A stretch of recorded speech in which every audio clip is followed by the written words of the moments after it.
사랑하는 믿음의 가족 여러분, 지난 한 주간 또 주님의 은혜 가운데 기쁘고 행복하게 지내셨습니까?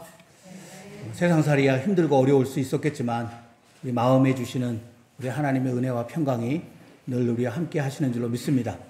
우리를 너무너무 사랑하시는 그 하나님 앞에 오늘 이 시간 우리 믿음의 가족 모두가 한마음 되어 우리의 사랑을 예배 가운데 고백할 수 있기를 간절히 소망합니다. 이제 다 같이 자리에서 일어나셔서 하늘의 문을 여셔서 함께 찬양하겠습니다. 하늘의 문을 여소서, 이곳을 주목하소서. 주를 향한 노래가 꺼지지 않으니 하늘을 열고 보소서. 이곳에 임재하소서. 주님을 기다립니다. 기도의 향기가 하늘에 닿으니 주여 임재하여 주소서. 이곳에 오셔서 이곳에 앉으소서. 이곳에서 드리는 예배를 받으소서. 주님의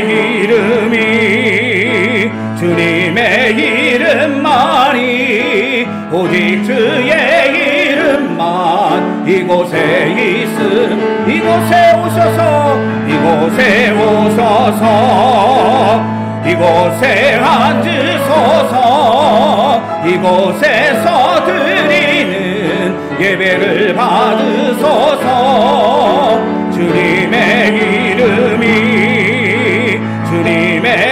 이름만이 오직 주의 이름만 이곳에 있습니다.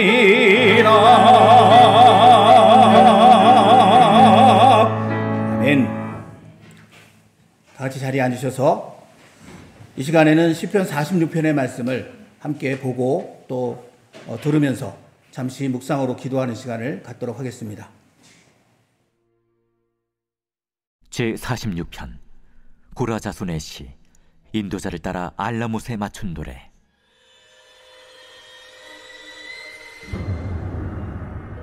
하나님은 우리의 피난처시요 힘이시니 환난 중에 만날 큰 도움이시라. 그러므로 땅이 변하든지 산이 흔들려 바다 가운데 빠지든지 바닷물이 솟아나고 뛰놀든지 그것이 넘침으로 산이 흔들릴지라도 우리는 두려워하지 아니하리로다. 한 시내가 있어 나뉘어 흘러 하나님의 성 곧 지존하신 이의 성소를 기쁘게 하도다. 하나님이 그 성 중에 계심에 성이 흔들리지 아니할 것이라. 새벽에 하나님이 도우시리로다. 문나라가 떠들며 왕국이 흔들렸더니 그가 소리를 내심에 땅이 녹았도다. 만군의 여호와께서 우리와 함께 하시니 야곱의 하나님은 우리의 피난처시로다.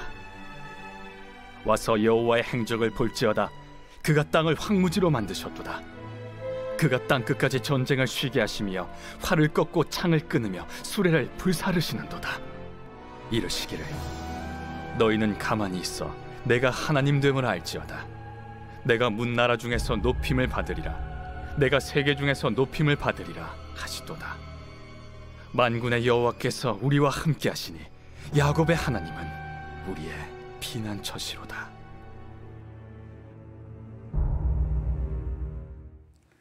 이제는 하나님 앞에 우리들의 한 믿음을 사도신경으로 고백합니다. 전능하사 천지를 만드신 하나님 아버지를 내가 믿사오며 그 외아들 우리 주 예수 그리스도를 믿사오니 이는 성령으로 잉태하사 동정녀 마리아에게 나시고 본디오 빌라도에게 고난을 받으사 십자가에 못 박혀 죽으시고 장사한 지 사흘 만에 죽은 자 가운데서 다시 살아나시며 하늘에 오르사 전능하신 하나님 우편에 앉아 계시다가 저리로서 산자와 죽은 자를 심판하러 오시리라. 성령을 믿사오며 거룩한 공회와 성도가 서로 교통하는 것과 죄를 사하여 주시는 것과 몸이 다시 사는 것과 영원히 사는 것을 믿사옵나이다. 아멘. 찬송가 38장 예수 우리 왕이여 함께 찬송하겠습니다.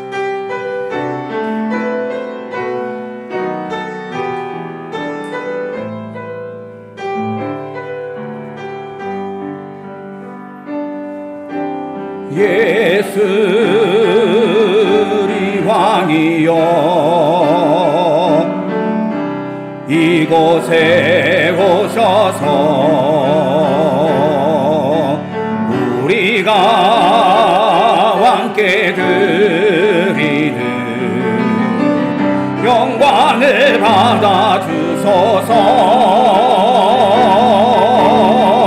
우리는 주님의 백성, 주님은 우리 왕이라. 왕이신 예수님 오셔서 좌정하사 다스리소서. 예수 우리 주시여 이곳에 오셔서 우리가 주께 드리는 찬양을 받아 주소서. 우리는 주님의 종들, 주님은 우리 주시라. 주 되신 예수님 오셔서 이 찬양을 받아 주소서.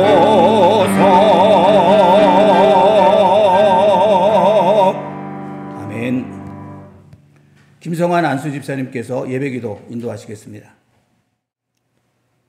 사랑하는 하나님 아버지, 늘 동행하시고 인도하여 주시는 아버지, 감사와 찬양을 드립니다.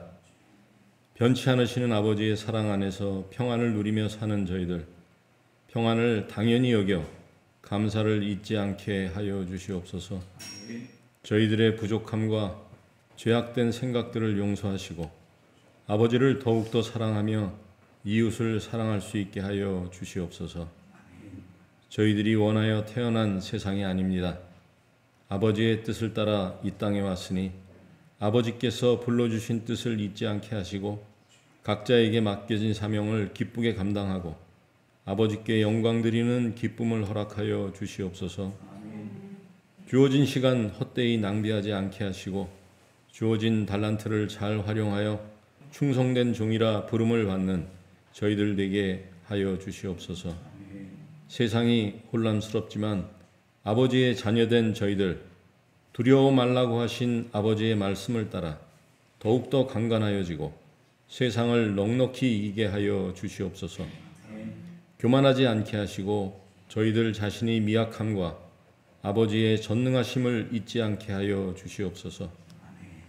저희에게 허락하신 교회, 어린아이들로부터 노인에 이르기까지 이곳에서 아버지의 돌보심을 받고 참된 안식을 얻게 하시고 아버지의 말씀으로 날마다 거듭나게 하시고 찾고 구하고 두드려 아버지의 뜻을 이루는 삶을 살 수 있게 하여 주시옵소서.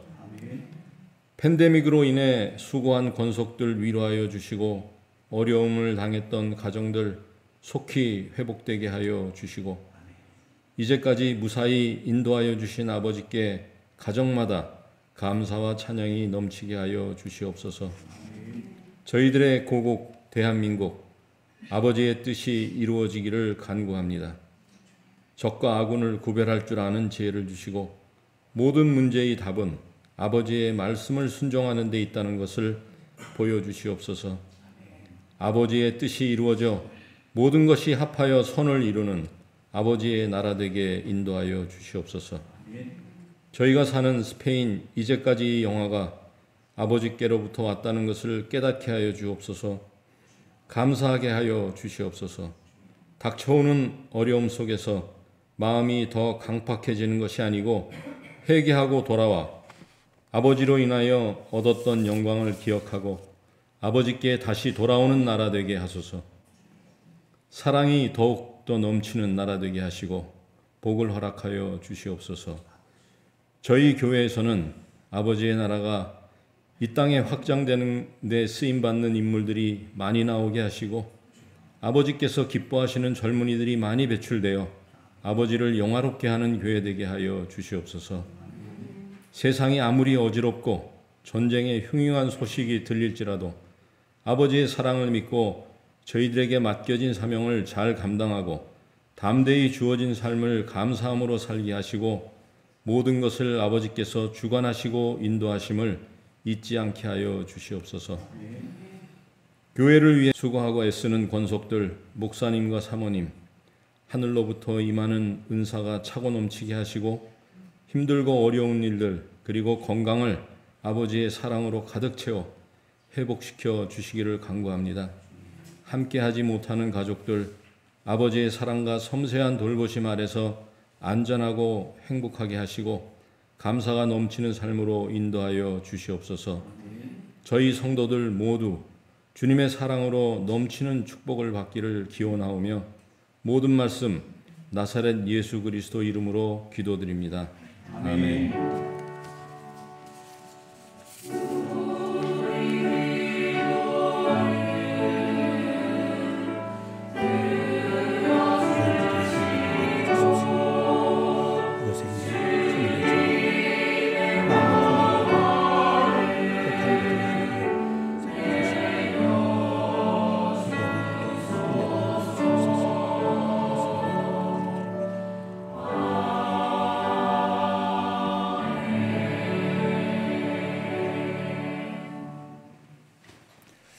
아멘.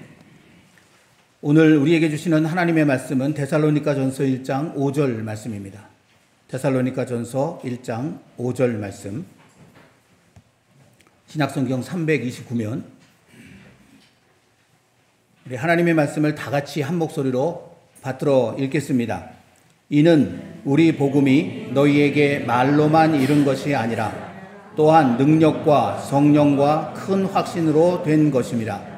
우리가 너희 가운데서 너희를 위하여 어떤 사람이 된 것은 너희가 아는 바와 같으니라. 아멘.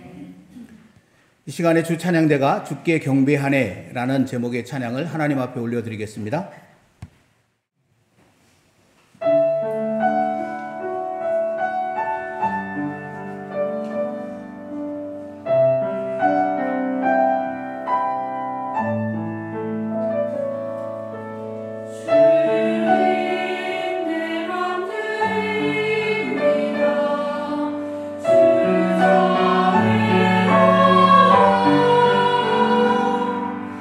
주님 자비와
주 앞에 나와 우리의 작은 삶 드립니다.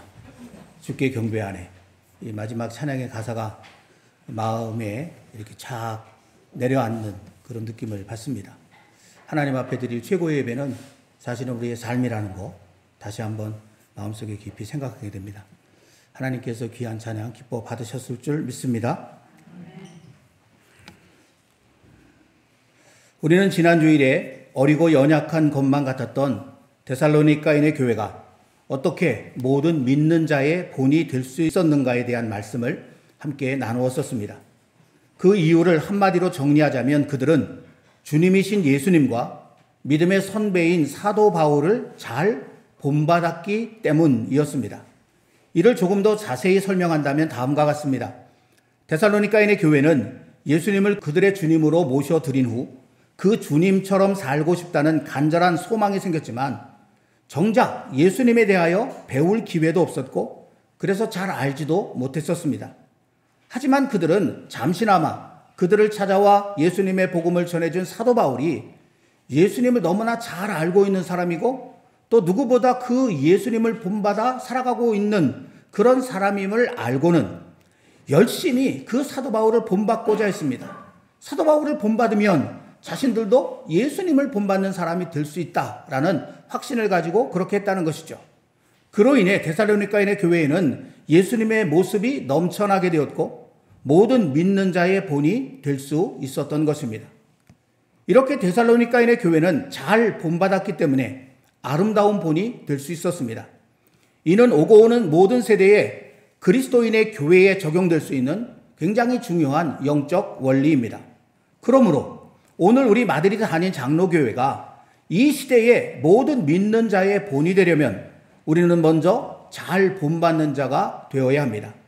우리도 우리의 주님이신 예수님처럼 살고자 하는 간절한 마음을 품고 있어야 되고 우리 앞서 살았던 또는 지금 우리와 함께 살아가고 있는 아름다운 믿음의 사람들의 삶을 잘 살펴서 그들을 본받는 일에 열심을 가져야 한다는 것입니다. 그런데 저는 이런 데살로니가인의 교회의 모습을 나누는 가운데 복음의 능력 또는 복음의 생명력에 대해서 깊이 생각해 보게 되었습니다. 복음이 이루는 곳마다 놀라운 생명이 꼽히고 열매가 맺어지는 것을 오늘 말씀을 통해서 보았기 때문에 그렇습니다. 복음이 사울이라고 하는 사람에게 이르자 율법의 껍데기에 사로잡혀 있었던 그래서 예수를 믿는 자들을 잡아 죽이려고 했던 그가 가는 곳마다 예수님을 전하고 사람을 살려내는 바울로 변화되었습니다. 이 복음이 데살로니가에 이르자 평생 우상을 섬기던 사람들이 그 죽은 우상을 과감히 다 내던져버리고 살아계시고 참되신 하나님께로 돌아와서 그 하나님만 섬기는 사람들로 변화되었습니다. 그리고 이 복음이 이 땅 스페인의 마드리드에 이르자 세상의 헛된 것만을 쫓아 살던 저와 여러분들 우리가 영원한 하나님의 나라를 소망하면서 그 하나님을 바라고 사는 그런 믿음의 사람들로 변화되었고 이렇게 마드리드 한인 장로교회를 이루어 함께 살게 되었습니다. 이 모든 일들이 다 복음이 이루어낸 것입니다.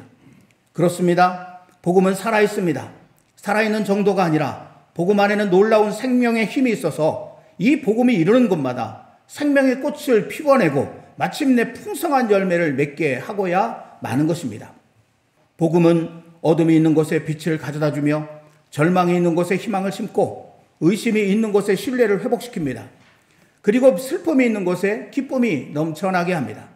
또한 복음은 거짓과 오리가 판치는 곳에 진리가 살아나게 하며 분열이 있는 곳에 일치를 이루고 믿음이 있는 곳에 사랑이 넘쳐나게 하며 상처가 있는 곳에 용서를 선포합니다. 한마디로 그 안에 있는 넘치는 생명력으로 인해 모든 죽어가는 것을 다시 살려내는 힘, 그래서 마침내 온 세상이 하나님의 생명으로 차고 넘치게 하는 힘, 그것이 바로 복음이라는 것입니다. 왜 그럴까요? 이 복음의 또 다른 이름이 다름 아닌 예수 그리스도이기 때문에 그렇습니다. 마가복음 1장 1절에 하나님의 아들 예수 그리스도의 복음의 시작이라 이렇게 시작되는 말씀이 있습니다. 여기 예수 그리스도의 복음이라고 되어 있는데 이 말은 예수님께서 가지고 계신 복음이라고 하는 그런 의미도 되지만 예수님 곧 복음이라고 하는 그런 뜻도 됩니다. 그래서 한국에서 예전에 사용했던 그 개역 성경이라고 하는 그 개역 성경에 보면 마가복음 1장 1절이 하나님의 아들 예수 그리스도 복음의 시작 이렇게 되어 있습니다. 예수 그리스도가 곧 복음이시다라고 하는 그런 뜻이죠. 예수님께서는 메시아로서의 사역 초기의 어느 안식일에 당신께서 자라나신 곳 나사렛의 회당에서 이사야 61장에 예언된 말씀을 찾아 읽으셨습니다. 누가복음 4장 18절 19절 주의 성령이 내게 임하셨으니 이는 가난한 자에게 복음을 전하게 하시려고 내게 기름을 부으시고 나를 보내사 포로된 자에게 자유를 눈먼 자에게 다시 보게 함을 전파하며 눌린 자를 자유롭게 하고 주의 은혜의 해를 전파하게 하려 하심이라. 예수님께서 이 말씀을 읽은 다음에 그 뒤에 어떤 말씀을 덧붙이시느냐면 누가복음 4장 21절에 이에 예수께서 그들에게 말씀하시되 이 글이 오늘 너희 귀에 응하였느니라 라고 말씀하셨습니다. 이사야가 오래전에 예언했던 그런 복음, 이 세상에 기쁜 소식을 전하러 오신 분, 그분이 바로 예수님이시고, 그래서 예수님이 가는 곳마다 그 예언의 말씀이 그대로 이루어질 것이라고 이렇게 말씀하셨던 것입니다. 예수님 자신이 복음이시기 때문에, 그래서 예수님이 가는 곳마다 복음이 이르는 곳마다 이런 놀라운 변화된 역사가 나타나게 되고 생명의 아름다운 일들이 꼭 피어나게 된다고 주님은 말씀하셨던 것이죠. 하지만 복음 안에 이처럼 어마어마한 생명력이 담겨져 있다고 하더라도 복음 그 자체로는 퍼져나가지 못합니다. 복음은 자체로는 퍼질 수가 없어요. 반드시 매개, 이 복음을 전달하는 매개가 있어야 이 복음은 퍼져나가게 되어 있다라고 하는 것이죠. 매개라고 하는 말이 화면에 나와 있을 텐데 이 매개라는 말을 사전에서 찾아보면은요, 사람 사이에서 양편의 관계를 맺어줌 또는 퍼뜨리거나 옮기는 일이라고 그렇게 정의가 되어 있습니다. 근데 저는 여러분들은 모르겠습니다만은 예전에 공부할 때도 보면 무슨 단어 뜻을 잘 몰라서 사전을 찾아보면 더 모르겠더라고요. 사전이 더 어렵게 설명을 해놔가지고 그것도 찾아보느라고 이곳저곳 찾고 꼬리에 꼬리를 물고 찾다 공부를 포기해버린 그런 경험이 있습니다. 어쨌든 제가 이거를 봐도 이거는 그래도 비교적 쉽게 잘 설명이 되어 있지만 그래도 잘 이해가 안 되는데 매개라는 말을 정말 잘 알 수 있는 게 하나 있어요. 그게 뭐냐면 코로나19 같은 이 전염병입니다. 전염병. 좀 비유가 이상하긴 하지만 여러분 전염병이란 무엇일까요? 세균이나 바이러스가 한 사람에게만 영향을 끼치지 않고 왕성한 생명력으로 점점 퍼져나가 많은 사람을 죽거나 병들게 하는 것. 그게 전염병이거든요. 그런데 이 전염병의 근원이 되는 세균이나 바이러스, 이게 퍼져나가기 위해서는 매개가 반드시 필요합니다. 예를 들면 장티푸스나 이질은 물을 매개로 전염이 되죠. 일본 뇌염과 말라리아는 모기를 매개로 전염이 됩니다. 홍역, 감기, 디프테리아, 결핵 같은 것들은 공기를 매개로 해서 퍼져나갑니다. 그런가 하면 코로나19는 주로 접촉이라고 하는 그런 매개를 통해서 이것이 다른 곳으로 옮겨가게 그렇게 되는 거죠. 그래서 이 전염병을 이제 예방하기 위해서 예방주사 같은 것들도 미리 맞긴 합니다만은 그러나 훨씬 더 중요한 게 뭐냐면 이 매개들을 우리 주변에서 없애버리는 거죠. 물은 반드시 끓여 먹어라. 모기가 그렇게 끓지 못하도록 집 주위를 청결하게 유지해야 한다. 손발은 항상 깨끗이 씻어야 한다. 라는 이런 식의 얘기가 왜 나오는가? 매개를 없애버리는 거예요. 이 전염병의 근원이 되는 세균이나 바이러스가 옮겨갈 수 있는 중간 단계를 다 끊어버려서 그래서 이게 퍼져나가지 못하도록 하는 그런 예방 효과가 있다는 거죠. 여러분, 복음도 그렇습니다. 복음이 비록 왕성한 생명력을 가지고 있기는 하지만 복음 그 자체로는 퍼져나갈 수가 없습니다. 복음은 복음을 전하는 매개가 있어야 그 생명력을 발휘할 수 있는 것입니다. 이런 면에서는 세균이나 바이러스와 비슷하다고 할 수 있습니다. 하지만 결정적인 차이가 있죠. 세균과 바이러스는 죽이기 위해서 퍼져나가지만 복음은 살리기 위해서 퍼져나간다라고 하는 것이 결정적 차이죠. 방법은 똑같지만 결과가 완전히 달라지게 되는 것입니다. 그러므로 세균과 바이러스는 매개체를 없애버려야 되지만 복음은 매개체가 더 많이 생겨나야 합니다. 그래야 이 살리는 복음이 전파될 수 있기 때문에 그렇습니다. 그렇다면 여러분, 복음이 퍼져나가게 하는 그 매개, 이 매개체는 과연 무엇일까요? 우리는 오늘 본문인 데살로니가전서 1장 5절을 통하여 바로 이 문제에 대한 대답을 얻을 수 있게 됩니다. 가장 중요한 것은 복음을 전하는 매개체는 사람이다라고 하는 것입니다. 복음을 전하는 매개체는 바로 여기 앉아있는 저와 여러분들, 우리 사람이다라고 하는 것이죠. 이제 좀 더 구체적으로 그러면 사람의 무엇이 복음을 전하는 매개체가 될 수 있을 것인가? 그게 오늘 말씀에 세 가지로 나타나 있어요. 첫째는 복음이 전파되는 가장 기본적인 매개는 말입니다. 오늘 본문의 말씀에는 가장 먼저 이는 우리 복음이 말로만 너희에게 이른 것이 아니라 라는 말이 나와 있죠. 이 가운데 말로만이라고 하는 이 표현이 참 의미가 깊다고 저는 생각을 하는데, 이 말은 일단 말로 전해졌다는 뜻이죠. 여러분, 이 말 속에서 만이라고 하는 자를 쏙 빼버렸어요. 이렇게 되면 말로 복음이 전해지지 않았다라는 말이 되잖아요. 근데 여기 만자가 하나 딱 들어가니까 말로만 이런 것이 아니라 복음은 이미 말로 너희에게 이르렀다라는 그런 뜻이 되죠. 제가 이 말씀을 오늘 설교를 준비하면서 한 글자가 있고 없는 게 이렇게 엄청난 차이가 있구나. 이 말 조심 좀 해야 되겠다. 그런 생각을 제 마음속에 이 부분을 이제 제가 설교를 준비하면서 하게 됐거든요. 말 한마디가 너무너무 중요하다. 그런 사실을 세상 깨닫게 됩니다. 아무튼 말은 복음이 전파되는 가장 기본적인 매개입니다. 로마서 10장 13절부터 15절까지 말씀을 보면 믿음이 어디에서부터 시작되는가를 밝혀놓고 있어요. 누구든지 주의 이름을 부르는 자는 구원을 받으리라. 그런즉 그들이 믿지 아니하는 일을 어찌 부르리요? 듣지도 못한 일을 어찌 믿으리요? 전파하는 자가 없이 어찌 들으리요? 이 믿음이 어디서부터 시작되는가? 구원을 얻는 그 믿음이 듣는 것에서 시작되는데, 그 들음은 그러면 어디서부터 또 비롯되는 것인가? 말을 하는 사람이 있었기 때문에 내가 들었다. 이렇게 이야기하죠. 그래서 15절에는 아름답도다 좋은 소식을 전하는 자들의 발이요. 이 복음을 말로 전하는 그런 사람들이 얼마나 아름다운지 그렇게 노래하고 있는 것을 우리가 이 말씀에서 보게 되죠. 복음은 기본적으로 말로 전해지게 된다라고 하는 사실이 여기 이렇게 나타나고 있는 것입니다. 여러분, 만약 우리가 이 복음의 말을 전하지 않으면 어떻게 될까요? 이에 대하여는 요즘 우리가 하루 한 장씩 묵상하고 있는 에스겔서에 잘 나타나 있습니다. 에스겔 33장 6절 말씀 속에 보면, 그러나 칼이 임함을 파수꾼이 보고도 나팔을 불지 아니하여 백성에게 경고하지 않으므로 그 중에 한 사람이 그 임하는 칼에 제거당하면 그는 자기 죄악으로 말미암아 제거되려니와 그 죄는 내가 파수꾼의 손에서 찾으리라 라는 말씀이 있어요. 우리가 전하지 않아서 세상에 망하면 그들은 죄악 가운데 망하는 것이지만, 그러나 너희에게도 죄악이 있는데 말하지 않은 죄, 그게 너희에게 있다. 하나님께서 이렇게 무섭게 말씀하시는 그런 내용이 에스겔서에 기록되어 있거든요. 세상이 죄를 지어 죽음을 향해 가는 모습을 보고 우리는 안타깝게 세상을 향해서 외쳐야 합니다. 그 삶의 끝은 죽음이라고, 여기 생명이 있으니 이곳으로 돌아오라고 생명의 길이 되시고 그 생명의 문이 되시는 그 예수님을 그들에게 끊임없이 전해 주어야 하는 것입니다. 복음이 전파되는 두 번째 매개는 능력과 성령과 큰 확신입니다. 오늘 말씀은 계속해서 말합니다. 오직 능력과 성령과 큰 확신으로 된 것입니다. 바울과 그의 일행은 말로만 복음을 전한 것이 아니라 능력과 성령과 큰 확신으로 전했다고 했습니다.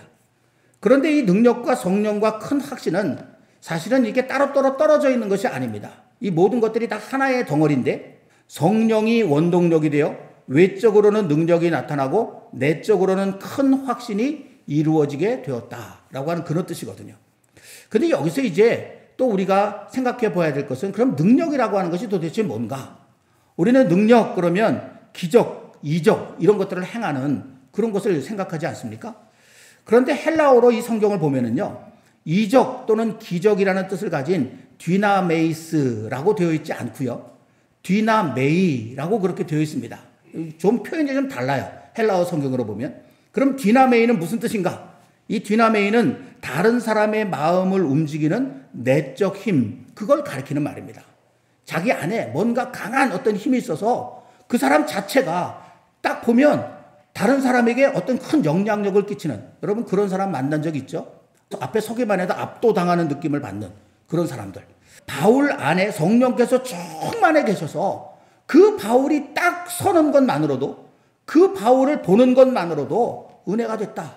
쉽게 얘기하면 그런 뜻이 능력이라고 하는 말 속에 담겨져 있는 그런 의미거든요. 아우라라고 하는 말이 무슨 뜻인지 여러분 아시죠? 특별한 사람에게서 뿜어져 나오는 보이지 않는 기나 은은한 향기, 이것을 나타내는 그리스어가, 헬라어가 이 아우라라고 하는 말입니다. 그래서 중세시대에는 예수님을 비롯한 모든 성인들을 그릴 때 항상 아우라를 그려 넣었습니다. 스페인이 자랑하는 엘 그레코의 기도하는 예수님. 근데 예수님의 얼굴 주변에 다이아몬드 형상의 뭔가 노란 빛이 이렇게 쫙 퍼져나가는 것을 볼 수 있잖아요. 저걸 이제 한국말로 한자로는 후광이라고 그러고 이 헬라어로는 아우라라고 그렇게 이야기하죠. 이 아우라가 이렇게 보인다라는 거예요. 저게 실제로 있는 것은 아니죠. 근데 그 사람에게서 뭔가 알 수 없는 그런 기운이 느껴져 나오는 그것을 그림에서는 저런 식으로 표현을 한 것이라고 할 수 있겠죠. 성경적인 그런 말로 보면 이것을 카리스마라고 할 수 있습니다. 카리스마란 성령께서 부어주시는 은혜의 선물이라고 하는 뜻입니다. 그런데 이 성령이 보통 분이시겠습니까? 그러니까 성령이 충만하면 충만할수록 그 성령께서 주시는 이 선물, 영적인 은사도 훨씬 더 강력하게 나타나게 되죠. 그래서 그런 사람은 다른 사람의 마음을 완전히 사로잡는 그런 모습으로 삶을 살아가게 됩니다. 이 카리스마가 있다라고 하는 뜻이 그런 뜻이잖아요. 사도 바울이 그런 사람이었다고 하는 것입니다. 그가 입술을 열어서 말하지 않아도 그 사도 바울의 모습 자체가 그 안에 성령이 충만해 계셨기 때문에 보기만 해도 압도당하고 보기만 해도 은혜가 흘러넘치고 보기만 해도 뭔가 대단한 것이 있을 것 같은 그런 느낌을 가지고 있었던 사람, 그 사람이 사도 바울이었다는 것입니다. 큰 확신이라고 하는 말도 마찬가지입니다. 이 말의 헬라어인 플레로포리아라고 하는 말은 조금의 의심도 없는 확실한 믿음을 가리키는 그런 말입니다. 그냥 믿음이 아니라 조금의 의심도 없는 확실한 믿음, 아주 강한 의미를 가지고 있는 말이 이 플레로포리아라고 하는 말인데, 그런데 그 말 자체도 이렇게 강한 뜻을 가지고 있는데 그 앞에 또 큰이라고 하는 그런 말이 붙어 있어요. 큰 확신, 큰 플레로포리아라고 오늘 되어 있거든요. 그러니 이 사도 바울이 가지고 있는 그 믿음이 얼마나 대단했는가라고 하는 것을 이 표현을 통해서 우리가 느껴보게 됩니다. 그의 행동 하나하나에, 그가 움직이는 그런 걸음 하나하나에 얼마나 큰 확신에 그렇게 가득 차 있었는지, 그를 보는 사람마다 저 사람은 왜 저렇게 확신에 차서 삶을 살아가고 있을까? 그것을 느끼지 않을 수 없었다라고 하는 것이죠. 여러분, 사도 바울은 성령님 안에 충만하게 거하는 그런 사람이었습니다. 그로 인해 사도 바울에게는 디나메이와 플로레포리아, 그 능력과 큰 확신이 그의 삶 속에 뿜뿜뿜뿜 뿜어져 나오고 있었습니다. 특별한 말을 하지 않았어도 그 사도 바울이라고 하는 그 존재 자체가 복음이 살아있음을, 그 복음이 얼마나 놀랍고 능력이 있는 것인지를 분명히 드러내는 그런 사람이 되었다라고 하는 것이죠. 복음의 마지막 세 번째 매개는 바로 삶입니다. 바울은 본문 마지막 부분에서 우리가 너희 가운데서 너희를 위하여 어떠한 사람이 된 것은 너희가 아는 바와 같으니라 라고 말했죠. 지난 주일에 우리는 이 말씀을 이미 살펴본 바가 있습니다. 특별히 한국말 성경보다 스페인어 성경에 그 의미가 더욱 잘 나타나 있다라고 그렇게 지난 주일날 함께 나누었었잖아요. 스페인어 성경에 따르면 사도 바울은 데살로니가에 이르러 복음을 전할 때 자신의 유익 따위는 전혀 생각하지도 않고 돌보지도 않고 오로지 이 데살로니가 사람들을 어떻게 살려낼 수 있을까? 이들이 어떻게 주님 안에서 참된 생명과 행복을 누리며 살아갈 수 있을까? 그것만 생각하고 그것만을 위해서 살아갔다라고 하는 것이죠. 이런 사도 바울의 모습은 그가 전하는 복음, 곧 예수님의 삶 그 자체였습니다. 하늘 보좌를 다 내려놓으시고 우리를 살리기 위해서 예수님께서 오셨습니다. 그 예수님이 우리의 구주이십니다. 예수님을 믿어야 삽니다. 바울이 말로 그렇게 전했잖아요. 그런데 그렇게 전했을 뿐만 아니라 바울 자신이 그렇게 살았어요. 내 모든 것을 다 당신들에게 주어서 당신들을 살려낼 수만 있다면 나는 그렇게 하고 싶습니다. 이런 모습을 가지고, 이런 마음을 가지고 데살로니가에서 살았다는 것입니다. 바로 이 사도 바울의 말과 행동, 이것이 한결같다라고 하는 사실을 그들이 보았어요. 그래서 데살로니가 사람들 가운데 복음을 받아들이기 시작하는 사람들이 생겼고, 그래서 그들이 모여서 이 아름다운 데살로니가인의 교회를 이룰 수가 있었다라고 하는 것입니다. 여러분, 다시 말씀드리거니와 복음 안에는 놀라운 생명의 힘이 있습니다. 그러기에 복음이 이르는 곳에는 반드시 생명의 역사가 일어나게 되어 있습니다. 하지만 이 복음은 복음의 매개가 없으면 전파될 수 없습니다. 그러므로 복음이 전파되려면 반드시 복음의 매개가 있어야 합니다. 그 복음의 매개가 무엇이었습니까? 다름 아닌 사람들, 더 자세하게는 먼저 복음을 믿은 사람들, 곧 저와 여러분들입니다. 복음은 이 복음을 믿는 사람들의 말을 통해, 그리고 성령 충만한 그들의 모습을 통해, 복음대로 살아가는 그들의 삶을 통해 전파되는 것입니다. 예수님께서 이 땅에 계시는 동안 제자들을 세우기 위해서 굉장히 힘을 쏟으셨잖아요. 많은 사역들을 하시는 가운데 이 제자들을 아름다운 사람들로 세워내는 일, 여기에 큰 힘을 쏟으신 것을 복음서가 우리에게 이야기해 주고 있죠. 왜 그러신 것일까? 복음은 이들을 통해서 전파되기 때문에 그렇습니다. 주님이야 육신의 몸을 입고 이 세상에 오셔서 이 땅에서는 영원히 살 수 없기에 때가 되면 다시 세상을 떠나 하나님 아버지께로 돌아가셔야 하는데, 그러면 이 땅에 남아서 복음을 이렇게 전파할 매개체가 있어야 되는데 그 매개체가 누구겠습니까? 제자들이죠. 그래서 예수님은 이 제자들을 세우기 위해서 그토록 힘쓰고 또 애썼던 것입니다. 예수님의 마지막 명령을 한번 보세요. 마태복음 28장 19절 20절. 그러므로 너희는 가서. 복음을 전할 사람이 누굽니까? 너희입니다. 바로 제자들이죠. 그래서 이 제자들을 세우는 일에 주님이 그토록 힘을 쏟으셨던 것이고요. 마가복음 16절에도 똑같이 나타나 있습니다. 너희는 온 천하에 다니며 복음을 전할 사람이 누굽니까? 너희예요. 너희가 없으면 복음이 전파되지 않는다는 거예요. 주님의 마지막 명령 속에 그게 나타나 있죠. 너희가 이제부터 복음의 매개가 되어 살아가야 한다. 너희가 이 사명 감당하지 못하면 복음은 여기서 끝장이다. 복음은 더 이상 전파되지 않는다. 그러므로 똑바로 서서 이 복음의 매개의 사명을 잘 감당해야 된다. 주님이 말씀하셨죠.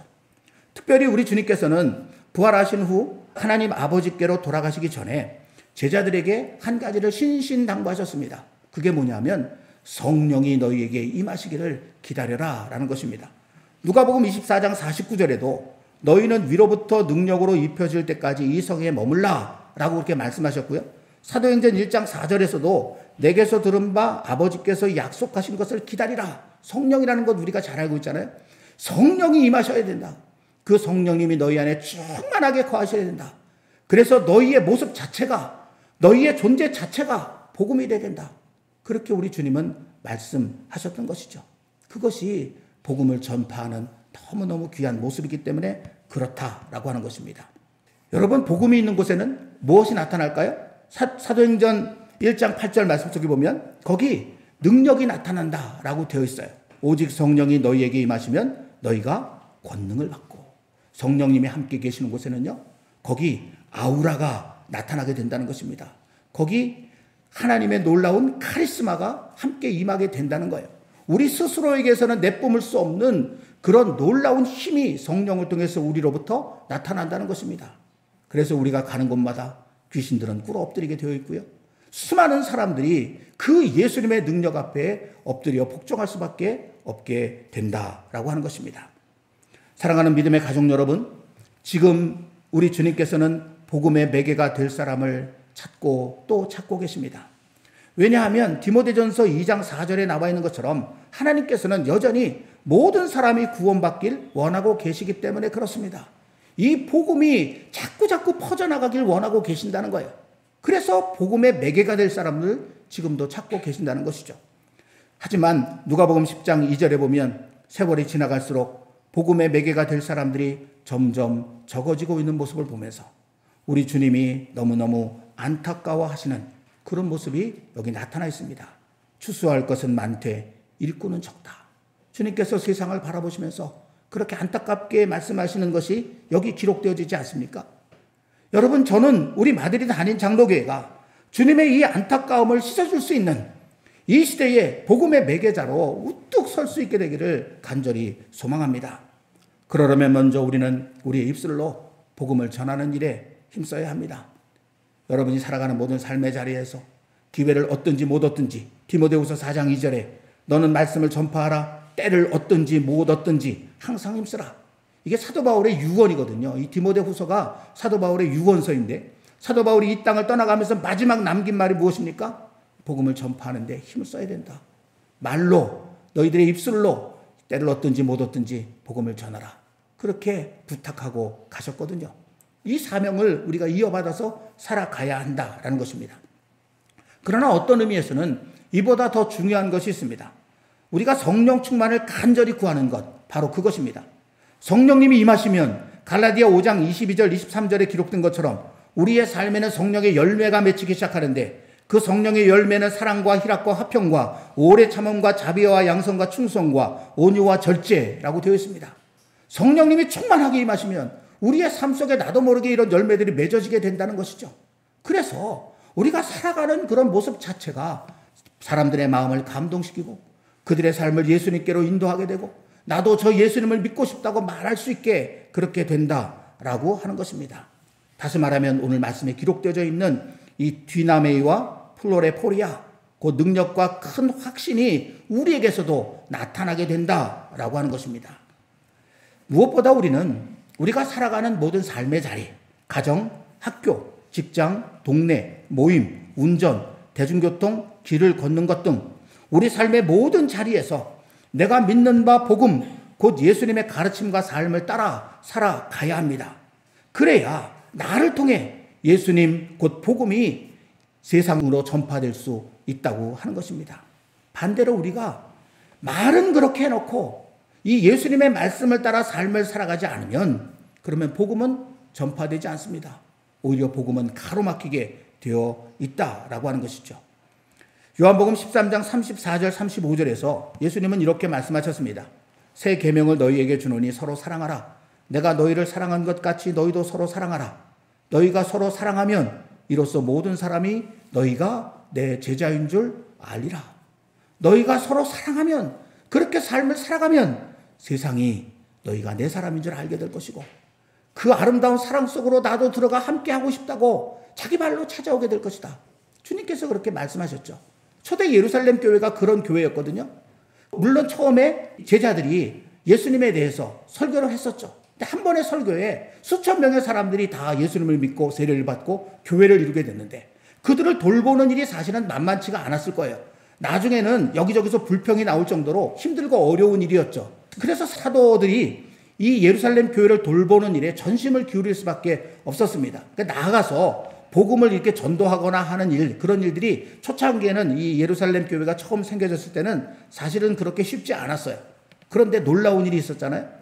그 초대 예루살렘 교회 공동체 안에 거기 주님의 말씀을 따라 함께 모여서 말씀을 나누고 떡을 같이 뗄 뿐만 아니라 자신들의 재산들을 서로 나누어 쓰고 아름다운 사랑의 모습들이 자꾸 풍성하게 일어나는 모습을 보고, 세상에 있는 많은 사람들이 그들의 모습을 보고 하나님을 찬양하게 되면서 말로 전하지 않았는데도 오히려 말로 전했을 보다 더 많은 사람들이 교회 공동체 안으로 쏟아 들어오는 그런 놀라운 역사가 나타난 것, 사도행전이 우리에게 보여주고 있지 않습니까? 삶을 통해서 전하는 복음, 이것만큼 강력한 힘을 가지고 있는 것이 없다라고 하는 것입니다. 바로 우리가 그런 삶을 살아가야 한다는 것이죠. 교회 공동체를 이루고 있는 예배당 안에서도 물론이고, 여러분이 흩어져 살아가는 모든 삶의 자리에서 예수님께서 보여주신 대로, 예수님께서 가르쳐 주신 대로 우리가 그렇게 삶을 살아가게 된다면 바로 그 자체가 복음의 매개가 될 수 있다고 하는 것입니다. 비록 우리가 아직은 부족한 점이 많더라도 복음의 매개가 되고 싶습니다. 이 생명의 복음이 나를 통해서 전파되었으면 정말 좋겠습니다. 이런 간절한 소망을 오늘 저와 여러분들이 가슴에 품게 되기를 원합니다. 그러면서 말씀이 가르쳐준 대로 조금씩 우리 자신을 가꾸어 갈 수 있게 되기를 원합니다. 기회가 주어지는 대로, 아니 기회를 억지로 만들어서라도 누군가에게 예수님 복음을 전할 수 있는 그런 삶도 살아가고, 날마다 성령님께서 내 안에 가득 임하시기를, 성령님께서 내 모든 것들을 주장해 가시기를, 내 생각과 내 의지와 내 감정과 나도 모르는 내 무의식까지 성령께서 다 지배해 주셔서 내 삶 자체가 복음이 될 수 있도록 해달라고 간절히 기도할 수도 있어야 할 것입니다. 무엇보다도 예수님처럼 살아가는 것입니다. 예수님이 말씀하신 것처럼 뜨겁게 서로 사랑하면서 믿음의 가족들도 뜨겁게 사랑하고, 나아가서는 원수 같은 사람들까지 그렇게 뜨겁게 사랑하는 이 삶을 통해서 우리가 복음이 있는 사람, 생명이 있는 사람, 예수님을 믿는 사람이라고 하는 사실을 세상에 알 수 있도록 그렇게 해야 된다라고 하는 것입니다. 그렇게 되면 우리 주님의 안타까움, 출소할 것은 많은데 일꾼은 너무 적구나. 이 안타까움은 기쁨의 탄성으로 바뀔 것입니다. 내가 원하는 이 아름다운 매개체가 마드리드 한인 장로교회 안에 이렇게 가득 넘쳐나고 있구나. 주님은 기뻐하시게 될 것입니다. 그렇게 주님을 기쁘게 해드리는, 그리고 주님의 기쁨 안에서 우리도 더욱 크게 기뻐하며 살아갈 수 있는 저와 여러분, 우리 마드리드 한인 장로교회가 될 수 있기를 우리 주님의 이름으로 간절히 기원합니다. 기도하겠습니다. 사랑의 하나님 아버지, 오늘도 하나님의 말씀 앞에 이렇게 서게 해주셔서 감사합니다. 오늘은 데살로니가 전서 1장 5절의 말씀을 함께 묵상하면서 복음의 매개에 대한 그런 주님의 뜻을, 주님의 마음을 함께 헤아려 보았습니다. 복음 안에는 틀림없이 생명력이 있지만 그 복음은 복음의 매개가 없으면 전파되지 않는다는 사실을 하나님 깊이 깨닫게 해주시길 원합니다. 그리고 내가 그 복음의 매개가 되고 싶습니다. 우리 마드리드 한인 장로교회가 그 복음의 매개가 되고 싶습니다. 이 간절한 소망을 오늘 품게 되기를 원하고, 그리고 그렇게 되기 위해서 내가 무엇을 해야 할지 이 말씀을 이 시간뿐만 아니라 계속해서 또 읽고 또 읽고 묵상하고 또 묵상해 가면서, 그래서 우리의 삶을 그렇게 변화시켜 가게 하여 주옵소서. 주님의 탄식이 기쁨으로 변화될 수 있는 그런 아름다운 자리에 설 수만 있다면 그것이 얼마나 큰 영광이겠습니까? 우리 모두가 그렇게 살 수 있도록 함께 해주시고, 우리의 보혜사 되시는 성령님께서 우리의 마음과 생각을 늘 이끌어 주시옵소서. 예수님의 이름으로 간절히 기도드리옵나이다. 아멘. 찬송가 505장 온 세상 위하여 함께 찬송하겠습니다.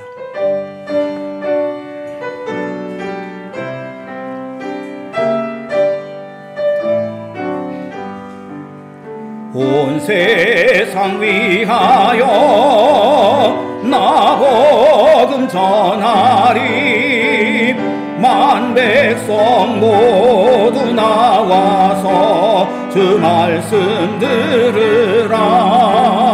죄 중에 빠져서 헤매는 자들아, 주님의 음성 듣고서 너 구원 받으라.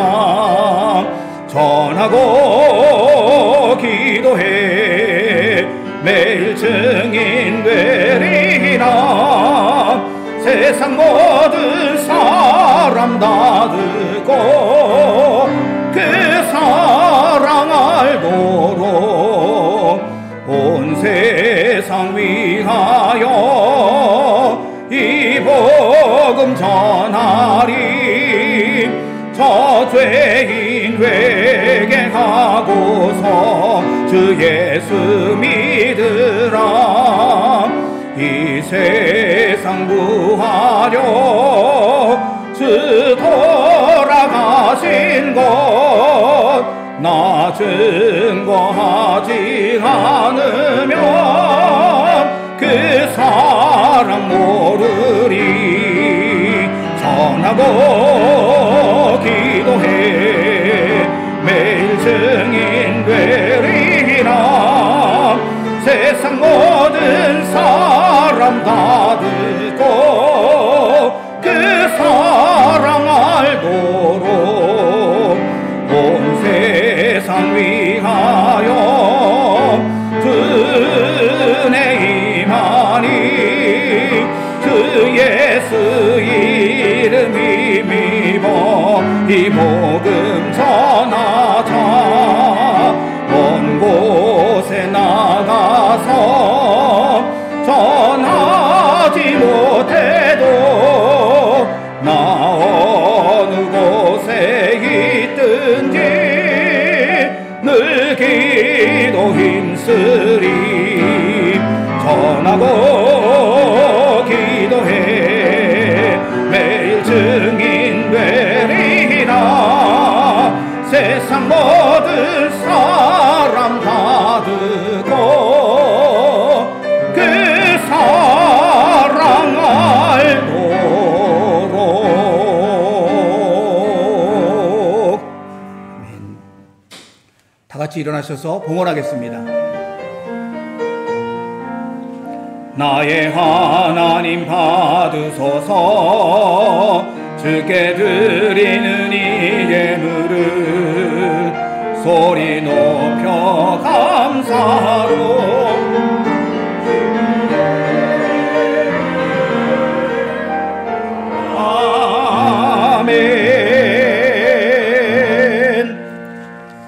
사랑의 하나님 아버지, 저희들의 삶을 이 모양 저 모양 사랑의 손길로 어루만져 주시고 매만져 주셔서 오늘 여기 이 아름다운 예배의 자리에 설 수 있게 해주시니 너무너무 감사합니다.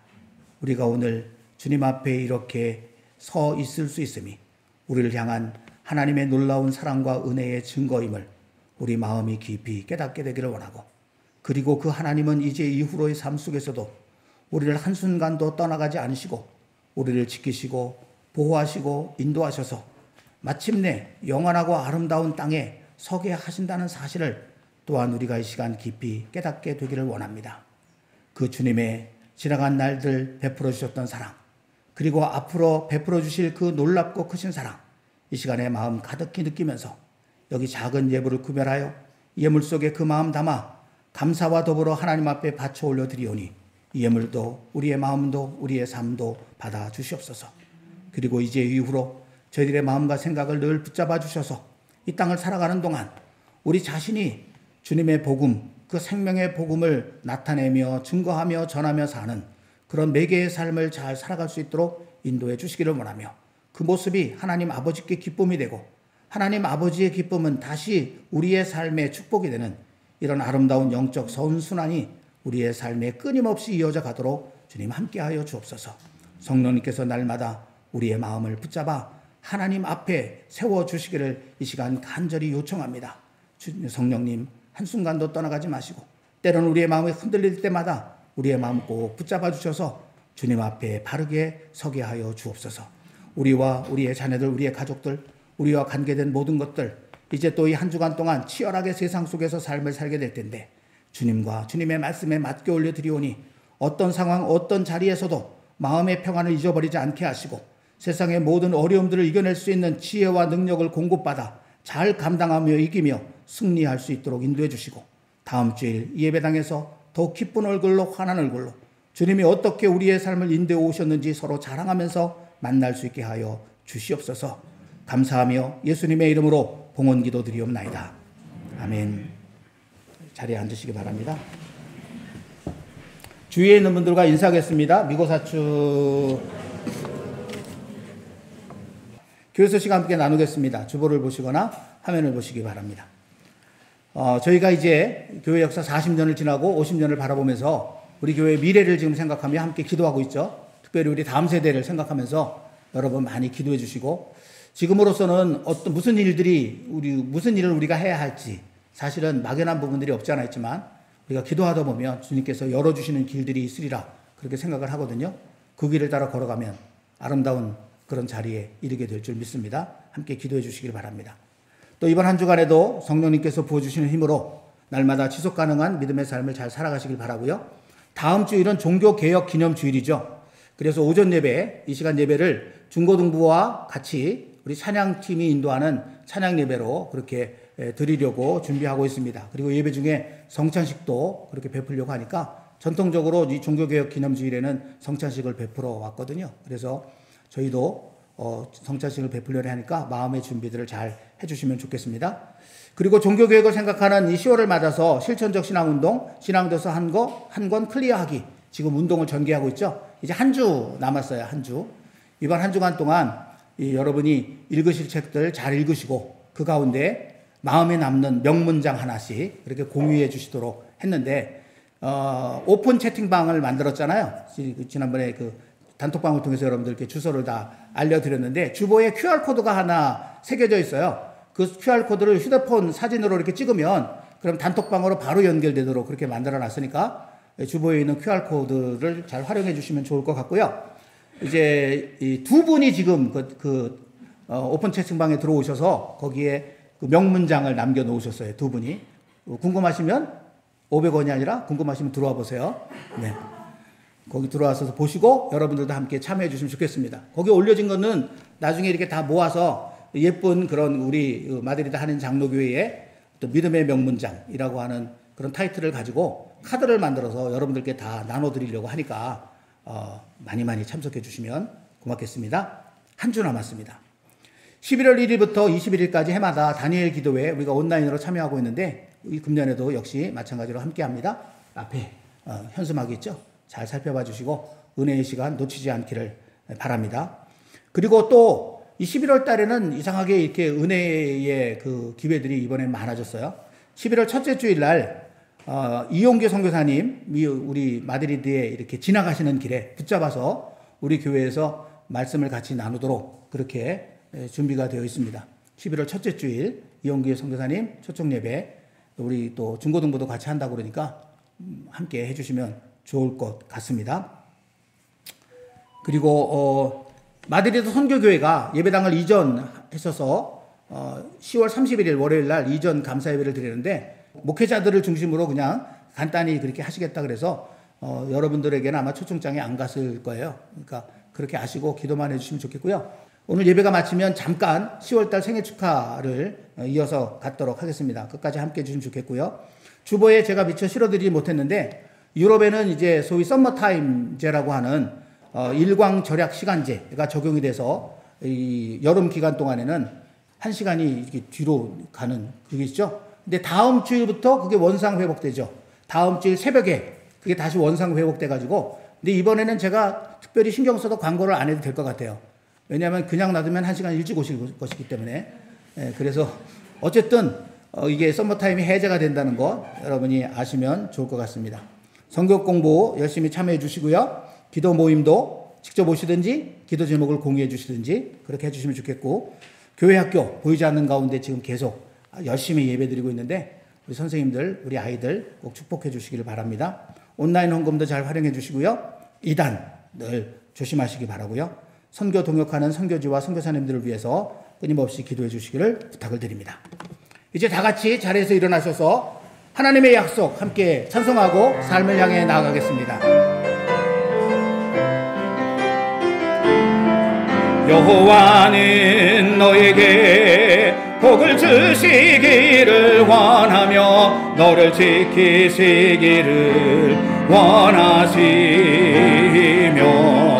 여호와는 그 얼굴을 너를 향하여 드사 은혜와 평강 주시기 원하노 너를 보배롭고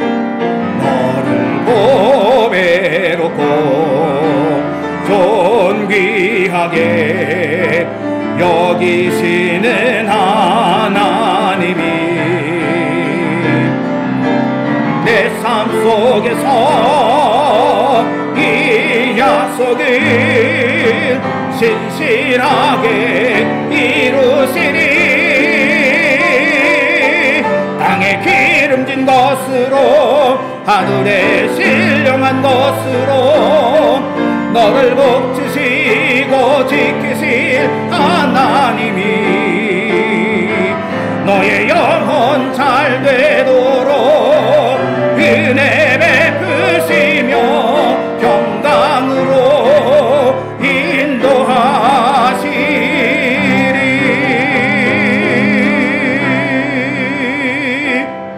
아멘. 우리 주 예수 그리스도의 은혜, 우리 아버지 여호와 하나님의 사랑, 우리 보혜사 성령님의 교통하심이 허락하심으로 맞이한 2022년 10월의 넷째 주일 아버지 앞에 나와 신령과 진정의 공동체 예배를 드리면서 생명의 복음의 매개자로 살아갈 것을 굳게 다짐하며 은혜로 열어주신 이 땅에서의 또 한 주간의 삶을 향해 성령님과 함께 나서는 마드리드 한인 장로교회와 이곳에서 예배하는 모든 이들 위해 모든 믿음의 가족들이 흩어져 살아갈 치열한 한 주간의 삶의 자리에 우리가 선교 동역하는 모든 선교지와 선교사들, 온갖 질병과 전쟁 그리고 재난으로 이 모든 것의 원인인 죄악으로 신음하는 우리 조국 대한민국과 이 땅 스페인 온 세상 위에 언제나 함께 계시기를 간절히 축원하옵나이다. 아멘.